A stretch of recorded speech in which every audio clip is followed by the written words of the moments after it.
Exciting news, everyone. My new book, I Wish I'd Quit Sooner, is officially out now. You can grab it on all major book retailers and online distributors, and the audiobook is also available on all the popular listening apps. Visit drlaura.live or check the link in the show notes to get your copy today.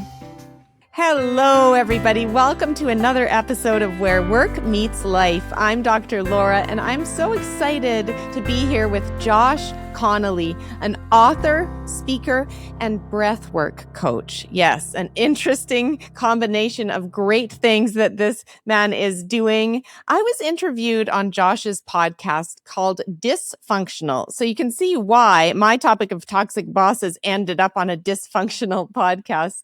So we spoke about I Wish I'd Quit Sooner, my book. And as I was speaking with Josh and we were connecting around toxic parents and families, which is his work, and toxic workplaces, I was intrigued enough to say we should record an episode on my podcast because the intersection of work and life is all about what I focus on. And people who have survived a toxic family, toxic parents, or are navigating healing from a toxic boss, there are lessons and a journey in common that Josh and I are going to unpack today. And we're going to apply some of what he's learned through all of his work around recovering from toxic parents to recovering from toxic leaders and toxic workplaces. So our episode today is the parallels between toxic families and toxic workplaces. Josh became an Amazon best-selling author, and his groundbreaking book is called It's Them, Not You: How to Break Free from Toxic Parents and Reclaim Your Story. And there's so many people who are struggling with this in their lives. And we're not all gifted with healthy, high-functioning parents, with evolved parents. Sometimes we're gifted with a very difficult, low-functioning parents. So Josh connects with nearly 500,000 followers. He delivers really key insights, and he's very passionate about making a difference in this challenging but beautiful world. Welcome, Josh. Thank you. Yeah, very good to be here. Nice to hear the intro, and yeah, it's always nice to hear back some of the work being done, right? But yeah, I'm looking forward to the conversation. Me too. So tell us a little bit more about yourself beyond what I shared in the bio. What do you do? What's your calling? What do you do? And who are you? Yeah, you know what? Of all the questions I get asked, I think what do you do is probably the hardest one to answer because I do so many different things. But my main work is around trying to build community for people that have grown up in some kind of dysfunction. I put a lot of focus, particularly on people that have grown up with sort of toxic and abusive parents and supporting them through community and breath work and online programs and stuff like that. But I've got a real passion as well for supporting young people. So I do a lot of activism work. That takes up a lot of my time. And then I work with a lot of corporate companies globally, using my experience to help their leadership teams and executives and a bunch of other teams to understand resilience really and understand themselves on a deeper level. So it's a broad stretch of stuff there, but that's like an overview. Yeah, you focus on different ages and stages of life. And I love that you focus on young people too. I do as well. And I think if we can develop resilience, confidence, and a sense of purpose in our young people, they'll be healthier adults. Yeah, and what I find is most adults that I work with, I end up supporting the young version of themselves anyway, right? Because that's what ultimately I think so many of our struggles in today end up sort of originating when we were young anyway. So if we can get to young people when they're young, they'll have to do less work when they're older, hopefully. Exactly, because that work is challenging, but it's possible. It's possible to recover our story and recover our sense of self and just be in a more peaceful state, because so many people's minds are just occupied with thoughts and emotions and tricky emotions. So tell us a little bit more about how your journey inspired you to write It's Them, Not You. So I grew up with an alcoholic father. So my dad had a real severe issue with alcohol. That meant that I was visiting him in prison a lot when I was younger. And so my life was very chaotic. The home that I grew up in, there was a lot of arguing and violence. And I eventually lost my dad when I was 9 years old. And I went on to struggle with some of the same issues with alcohol and drugs until in 2012, so 14 years ago now.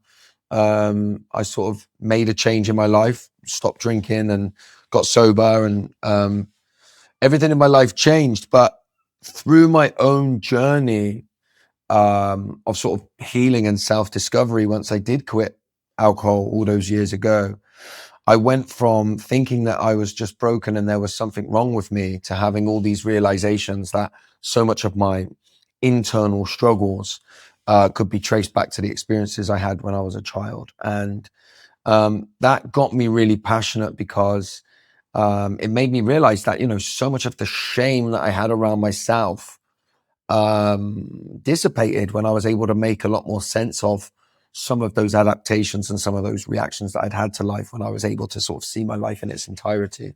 And what helped you most through that? I mean, first of all, congratulations on, recovering and that pivotal moment in 2012, whatever that was. Thank goodness that you're here today and you're well and you're a great father. You have a daughter, right? I have 6 children. Okay, 6 children. Yeah. So my eldest is 19 now, yeah, and my youngest is 7. Oh, beautiful. So you have 6 children, you're raising a beautiful family, and congratulations on all that. But what helped you most, when you were going through your most difficult times? What helped you recover? The first and probably most important to me was community, but safe, safe and truthful community that allowed me to explore my truth, and be held through that truth, to have realizations about myself, to rediscover parts of myself that I never understood and that I was, opening up to as I went on the journey. So community was huge. The second thing that I would say is the ability to be able to stand in my own truth. So that sometimes meant saying really difficult things about people that I cared about, right? That felt sometimes like betrayal, talking about family and situations and the impact that had on me when I was younger. And so that's something that I think we really struggle with, actually, as a society. And then the third thing I would say is like somatic practices. So we talked about breath work, but any work of the body that doesn't just rationalize what I experience, but helps me drop into my body and feel and release what I experience too. Yeah. Because we live so much in our head, in our mind and ego, don't we? Yeah. I actually think it's one of our protective safety mechanisms that we do, and it can keep us very safe, right? If I could just understand everything fully, then I'll be able to deal with it properly. And there can be some safety in that, but sometimes that can prevent us from fully feeling what we need to feel. And my experience has been, unless I can fully feel and release some of that stuff, it continues to come out of me sideways in different ways, right? And in different ways that feel pretty dysfunctional most of the time. Yeah. Feeling and releasing. You said it spot on. I totally agree. So when it comes to your book, it's them, not you. What type of people is it for? So what type of toxic childhoods, toxic parents would your book apply to? So the book itself, I think, speaks to anybody that's grown up in any kind of dysfunction, because the main bulk of the book is to take you on a journey to try and reclaim your story, right? But when I talk about, the reason I talk very specifically about toxic parents is because, look, I think that most people are a little bit of good and a little bit of bad, right? And I think there's lots of us that need to do work around understanding that. But I also think that there's a group of people larger than most of us would care to believe, who grow up with parents who really never take any accountability, who really, really are difficult to hold down any kind of a relationship with. And that relationship that we have as adults, adult children, with our mum or our dad or our caregiver, irrespective of the degree of dysfunction, and I will also say abuse that we might experience at the hands of those people, so much of the support and advice that we will receive from other people will be centered around finding a way to have a relationship no matter what. You only get one mum and dad. They did their best. You'll miss them when they're gone. And look, perhaps there's some weight in those sentences when we're talking about the average dysfunction that one might experience with their parents, but it's not always valuable when you've experienced sort of high levels of dysfunction or abuse at the hands of your parents. And in those instances, those people in society often have to remain silent because nobody can support them in the way that they deserve. Right. Yeah. And I agree. I think setting boundaries, and sometimes it's healthier to not be in a relationship with people, even if they're your parents. Sometimes those boundaries are what's needed, and sometimes those boundaries are for a period of time because people can evolve over time. Although, when they're truly toxic, when they have a deep rooted personality disorder, like narcissistic personality disorder, then it might be another story. They may never change in this lifetime. Yeah, and I think that you talk about an important point there, which is that we know that some people do change, right? I sit here today as somebody that would say that I've made a drastic change in my life, but we also know that some people don't, right? And then as an adult, where does that leave us if that person is our parent, right? We can't. It's not fair to expect somebody to try their whole life to hope that somebody will change, to put their life on hold in the hope that somebody else will change. And so, like you say, I think the kind of boundary that we're talking about, low, minimum, no, some, contact, all variations of that, can be something that is ever changing and ever evolving through our lives. And then, like you say, I think there are instances where the only thing that some people can do is actually I really need to put a real firm, rigid one that I don't go back on. And look, where anybody sits on that is something that only they can truly know through their own explorative work. But what we need to do as people, I think, and as a society, is have better, open, inclusive conversations about it, rather than the kind of old school, you only get one mum and dad, so you must love them no matter what. Yes, absolutely. And I grew up in a dysfunctional home, but not anything like you, right? We're all on a continuum of dysfunction. I would argue that every single family is dysfunctional. It's just a matter of how much and how, right? Like, we're not it's whenever you get human beings together, there's always some degree of dysfunction, but it can be minor all the way to super major and life altering. And so, yeah, I think we need to talk more about families and challenges. And with social media, we often are posting photos of the good times in our families. Then people say, "Oh, your family's perfect," right? Everything's perfect. Josh has 6 kids. Everything's great. Wow. I wish my family was like Josh's. But what we don't see is behind the scenes, the challenges, the dynamics, the ups, the downs. And, each of those children, they may have their own journeys and challenges to go through. And yeah, we're all in this system, right, of challenges. That's why we're growing as humans. Exactly. And by the way, I can take my own children and say, very honestly, that they will have some work to do as they reach their adulthood as a result of the dysfunction that I've brought to the family, right? Like you say, I think it's inevitable that there is dysfunction. Like I always say to people, if you met a family and, if you met a typical family, 2.4 children, and, and they were just like, no, our life is absolutely perfect. We never argue. There's no dysfunction at all. That would make you feel uncomfortable, right? You wouldn't trust it, right? Because it doesn't really exist. So we need, even for those low level dysfunction, we need conversations. I hope that my children will have a space where they'll be able to talk about how I've let them down as a dad when they get older, without feeling like it somehow takes away any of their love for me. Exactly. And I chose to have my own business. And then that can take a lot of my space. And then it's that, oh gosh, have I been there enough to talk to them after school and stuff like that? And you start to question it and think, man, not did I mess up, but how much have I messed up? And at the same time, I'm doing great. Like, I think we all need to give ourselves credit because it's hard. Parenting is hard. Being a leader is hard. Yeah, and I think that, look, and actually it kind of leads into being a leader, and this is where probably some of that crossover already starts, right? But I think the best parent, similar to a best leader, is not one that doesn't make any mistakes, but is one that is very approachable from people, to be able to be open to their own mistakes and open to having conversations, looking for accountability, finding responsibility, and being able to work collaboratively to find a solution, right? So, I've done well as a parent, not if my kids reach adulthood and say, Dad never made any mistakes, but if they reach adulthood and think, I've got this stuff going on, and actually I think it involves Dad, I'm going to phone him and he'll come over and we can talk about it.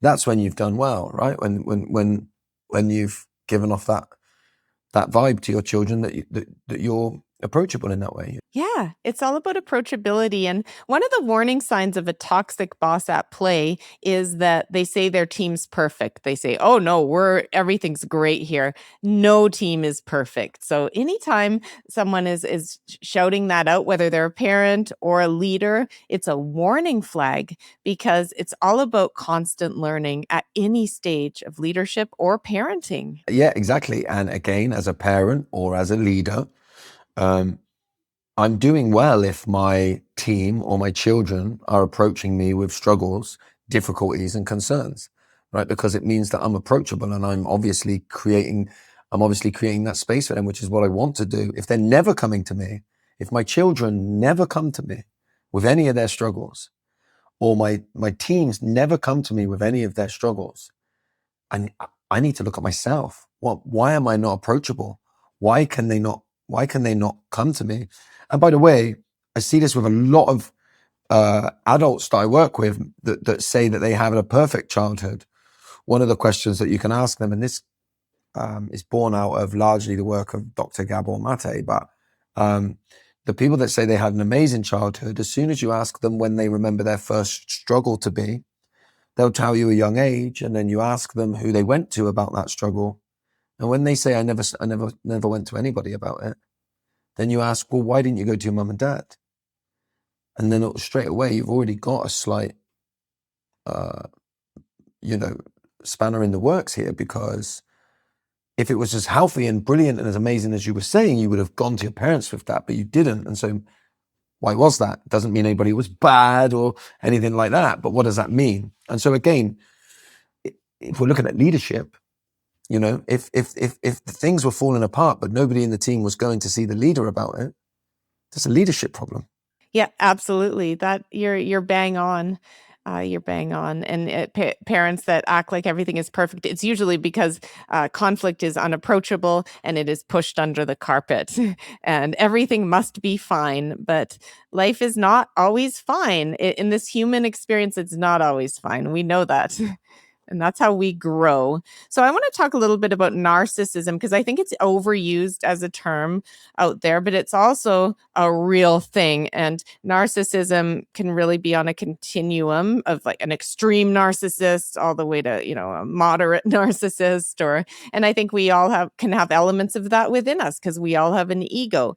An extreme narcissist who has narcissistic personality, it is pure, the ego is huge. The ego leads everything, and it's very toxic to those around them. So I want to know what your views on narcissism are and how you address those in your book when it comes to narcissistic parents. So generally speaking, for much of the reasons that you've just said, I try to avoid using the word as much as possible.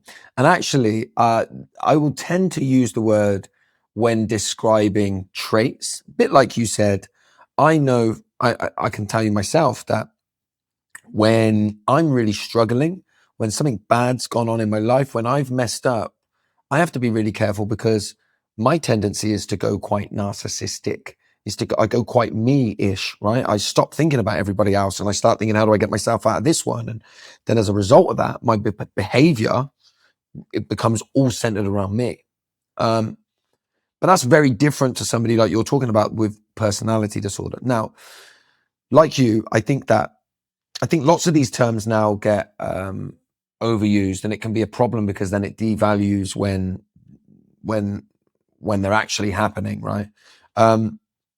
But I do think that if you have been in any kind of relationship with somebody that is actually got narcissistic personality disorder, I would say, truly narcissistic, like once you wake up to it, once you realize it will have consumed every single bit of your life. And it's not just, they told a few lies that protected them and things like that. Although that, you could label that as sort of narcissistic. A true narcissist's whole world centers around them, and every relationship they have is simply just a fix for them and what they are. Yeah. So when it's a parent that is like that, how does it impact the person, and how do they get past that? How have you helped people heal or recover from that? I think the main thing that what people have to do when they've grown up with somebody like that, they will have grown up with a parent that believes that they are simply an extension of themselves, right? So those people will reach adulthood and they barely know where they finish and their parent starts. So somatic work very early on can be really, really useful because it helps them to just realize where their body is, right? They have to start to reclaim some of their body and some of their mind because their thinking has been hijacked from the moment they were born, right? Their memories will have been twisted and changed through manipulation tactics. Another word that may sometimes be overused, but certainly not overusing it when we use it in this instance, the gaslighting, the denying of your reality. So rediscovering your body, then learning some truth and getting back to believing yourself, to believing your reality. Because when your reality has been questioned for so long, you don't know what the truth is. So because a relationship with a narcissist of that kind robs you of your whole sense of self, a lot of the work is about coming back to yourself and regaining your power. And actually, that's why I think some of the kind of spirituality stuff that we see in today's sort of wellness space can be a little bit problematic for people like that, because they don't, if they go too love and light, they're actually like, kind of lends themselves to, I'm just going to do the work on myself. I'm going to look at my part in it. And actually, when you're coming away from a narcissistic relationship, that's not what you need. You need to really stand firm back in your own power, Yeah, and you need to face the shadows and the dark parts that you've been through. And like, I love Gabor Mate's work as well. I got to see him a few weeks ago speak here in Calgary. And yeah, but it's all about releasing and transmuting those, we call them wounds, right? They're wounds and that store in your tissues. The issues are in your tissues if you don't release them, right? And let them pass through. And very similar with a toxic or a narcissistic boss. I have 8 personas of a toxic boss, but the narcissistic one, the gaslighter, etc. You need to process and release that because it is dark and it is brutal on your psychological well-being. Yeah, and you have to get really comfortable with who you are, right? And like you say, that means approaching your wounds and understanding them, some of that core stuff that most people struggle with. Am I enough? Am I lovable? And all of these will come out in our work environment, right? Because the relationships that we have to have within our work and environment are tested. We're trying to progress in our career. We're trying to become a better version of ourselves. And so all of these wounds of, am I lovable? Am I enough? These are all going to come out, and seeing them and being honest about them is vital really in establishing who you are. And within the book, the whole process and the journey that I take people on is to kind of come back and meet with that younger version of themselves that they separated from, at a very young age. And, go back to loving that child and understanding them and giving them a voice and then allowing them to heal because they are part of you. Yeah, yeah.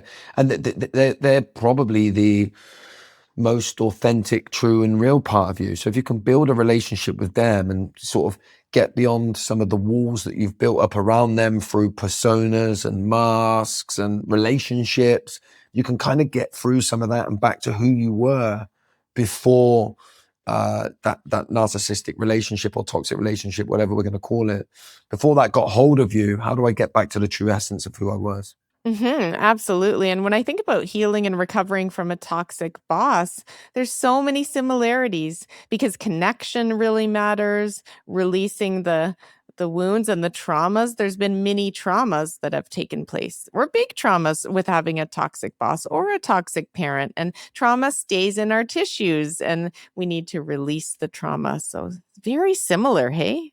Yeah. And I think like when we're talking about toxic, narcissistic people, right? Whatever the relationship, if you've had one with them, the wounding from it, the resulting impact is like huge. And in some ways you could argue like with a toxic boss that you can almost try and sort of brush it off, it's my boss, it's just work and all that. But they have a way of really reeling you in. It goes beyond just how they treat you at work, right? If you get reeled in by it, if you're one of the victims that gets truly pulled in, you become their supply, right? And when you're their supply, it's not just like when they see you, they're not very nice. They are pulling you in and pulling you into all of what's going on in their world all of the time, and it can take over your very existence, right? So in some ways, it's almost like makes it a little bit more difficult when it's a boss because people think you should be able to brush it off, or at least it brings a different complexity than a parent. Yeah, you're right because it's that's just work. Why do you have to worry about that? Just do your job but actually work is a huge part of our identity because we ask people, "What's your name? What do you do?" That for better or worse, that's what people get asked. That's why I chose to focus on career psychology because it's such a huge part of identity and I like to help people get back to the fact that your identity is not just work. You're a human being who happens to have different roles in your life including work, and work doesn't define the whole you. However, we need to make sure you're in a workplace where it's healthy and respected and it's not killing your mental health. And like you say, you can't just get your head down and get on with it with somebody like that. Like that's impossible. It doesn't and won't work. And so, yeah, you really need to be able to step back into your power. Like it's your only option. Yeah. And I'm having more and more clients come to me and they're navigating toxic bosses and it's tricky. You try to strategize around it. And I know a lot about, I can predict what they're going to do and be like. But it's a matter of getting back into that driver's seat it's your career, it's your life. And same with a parent, it's your life, right? They happen to be your parent, but it's your life to move forward and be the person you want to be and not be chained to their own challenges. Yeah. And that's the key thing here at the end of the day. We get one life, right? And if there's a relationship within that life that is preventing you from living that to the fullest, right? And that relationship, the person at the other end of that relationship is not willing to give anything to work with you, then you're left with little or no choice, right? And it's not your fault in the end that you have to start laying boundaries. You're left with no choice. Exactly. So when you think of the parallels between a toxic parent and a toxic boss and what stands out? Like, let's summarize some of these for our listeners. Well, one thing that I was thinking about that I thought would be worth just exploring is that within a family environment, there's 4 different roles that you're likely to have taken on when you're a child, right? The first one being like the golden child, the high achiever, the one who does everything right, does as they're told, and gets preferential treatment as a result of that. Then you have the mascot, which is like the happy-go-lucky, funny all of the time, messes around everybody, goes to them when they want cheering up. Then you have the scapegoat. So instead of looking at if we're thinking about work, the toxic leader or toxic boss, that person's scapegoated. All of the problems within the team is that person's fault, but nobody's looking at the real issue at the top. And then you have the lost child. The lost child is very good at blending in, very agreeable, does everything right, does as they're told, and doesn't cause any kind of uproar. And so if you look at a team that may be being led by a toxic boss, you will almost certainly be able to group all of the team within one of those 4 roles. And I think if you're trying to do the work on yourself, it's always worth asking which one of those roles do I resonate with most? And it may be that there's more than one of them, but it's worth leaning into that. It's worth, if you find out that you're the scapegoat or the mascot, who within that team is the golden child, right? Who's the one that can do no wrong, can do no, that never gets called up in front of the boss for whatever reason. Recognize that maybe they're not the people that you're going to be able to trust with your struggle, right? Because they get preferential treatment for doing the right thing and being the right thing by their leader. So just understanding that and just being able to, which role do I sit in and which ones do I resonate with most? And then if I am looking to engage with people around me, if I am looking for support, can I think about what role the people within my team are taking and who might be best for me to interact with if I'm going to interact with any? But it's a great piece of knowledge, and it tends, in any dysfunctional system, people tend to take on those roles. I actually think that you can even zoom out further from work and actually say that society, when you look at government, those in power, if there's one that's toxic there, I would argue that within society, you can look at people being split into those 4 roles as well.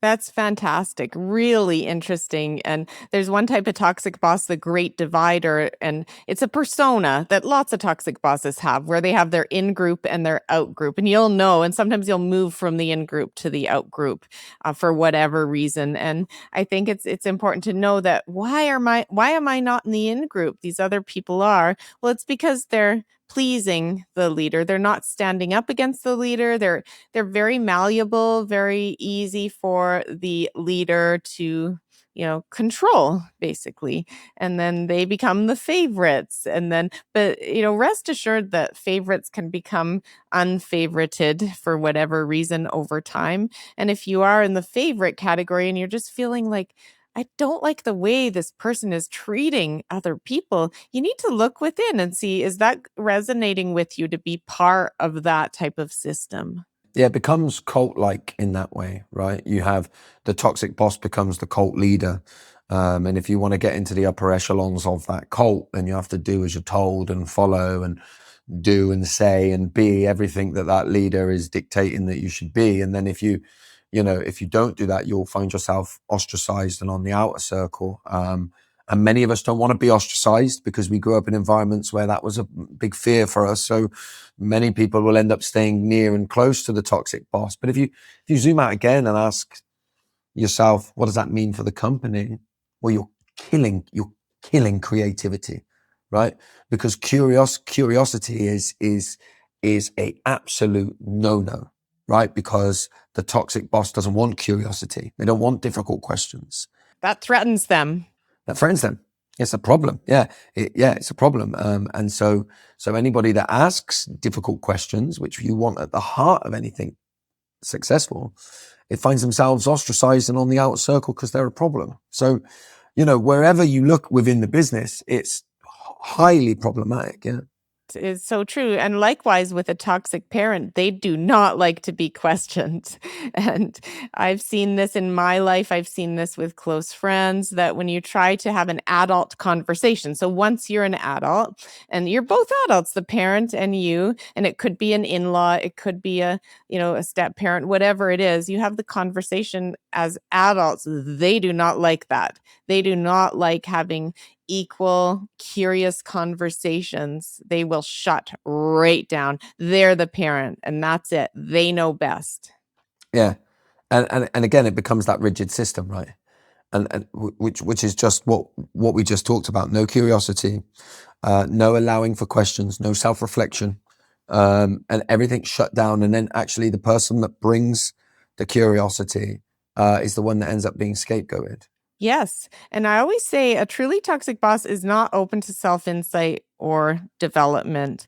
And a toxic boss cannot be coached out of it. And I'm pretty firm in that. And some people say, well, no, like anyone can grow. I think a toxic boss, it would be a major undertaking to actually grow. It would have to be a major therapeutic intervention or a huge transition in their life of some sort, like a major illness or something that might rock them to the core. It'll be through luck, not judgment, right? It'll be through like a moment that nobody can control, not coaching. But I think you've touched on something that's just worth mentioning as well, right?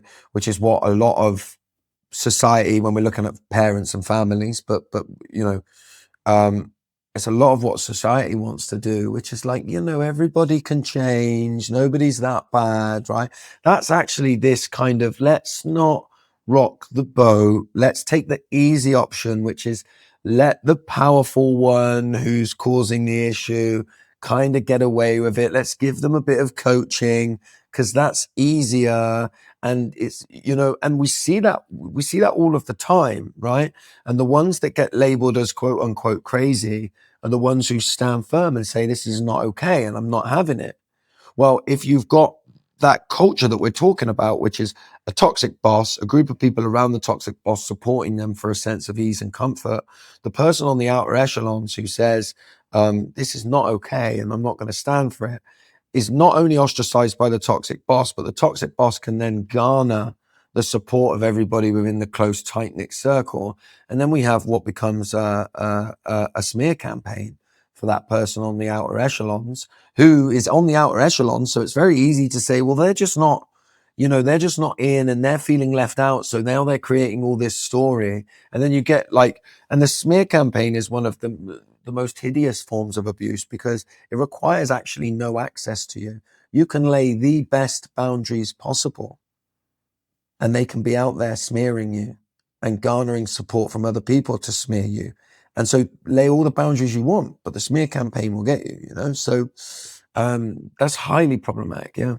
But it's them, not you, which I love the title of your book, by the way. If people are saying things about you behind your back, that's their story. That's not your story. And that's not for you to control. All you can control is how you know, heal from this, how you walk through this, and how you evolve and grow through the most difficult and toxic experiences, including whether that's parents, whether that's boss at work, or whether that's even colleagues. Like toxicity can exist in any relationship. Totally. Yeah. And the sentence is, it's funny really that it's them, not you as a sentence is really controversial. Because most people want to say it's all you, you should always look within. And I think, look, there are times when people will upset us and we look within and we go, okay, this is a me thing. But there's also lots of times when people upset us because it's them, right? And so the solution is to deal with them, rather than yourself. And that shouldn't be controversial, really. Okay, one thing, and I totally agree, but one final thing I'm really curious about is breath work. So we're not going to get into it here today, but how can people be directed to learn about breath work, to learn about your community? Breath work, I think, is so important, and I'm a shallow breather myself, so I'm curious. Yeah, look, I think we're all shallow breathers on day to day, right? We're in that kind of stress state where we're not breathing very well. I deliver like a breathwork experience. So it's like a prolonged pattern for a prolonged period of time that really drops you down into your body. And I think the best way to describe breathwork is to get people to go and give it a try. I mean, there's a free one on my website to introduce people to what a session is like. And, not just me, but I would encourage anybody to go and try it. And really throw yourself into it, give it your best shot and see what you think. And people have huge experiences with it. Yeah. Beautiful. So how do they find that? What's your site? Where do they find it on there? And where do they find your book? So my book is on Amazon. So it's Them Not You, How to Break Free from Toxic Parents and Reclaim Your Story. You'll find that on Amazon, and in a lot of good bookshops around the world as well. My website's joshconnolly.co.uk, and I'm Josh_FFW on Instagram. Wonderful. Final question. One wish for a better world when it comes to toxic parents and bosses and how we can grow from them. My one wish for a better world is that we come back to community. We come back to each other. And we come back to true community, meeting together in spaces for no other reason than to be together. That really resonates with me. So thank you so much, Josh. I've loved this conversation. We could have talked a lot longer, but I think we covered some really good ground, and we'll share everything in the show notes, and we'll get this out widely because I think a lot of people are suffering and struggling right now. For both reasons, toxic parents, toxic bosses, and there's way more parallels than we can imagine. Yeah, thank you. I really enjoyed the conversation. Well, I hope you stay well. Thank you for tuning in to Where Work Meets Life. If you found this content valuable, please rate, review, and share with others who may benefit. If you're struggling in your work life and need support, I offer coaching sessions. You can book a complimentary consult on my website. I'm also a passionate keynote speaker and would love to discuss your professional speaking needs. Visit my website, drlaura.live, to sign up for my monthly e-newsletter filled with tips and resources to help you stay well.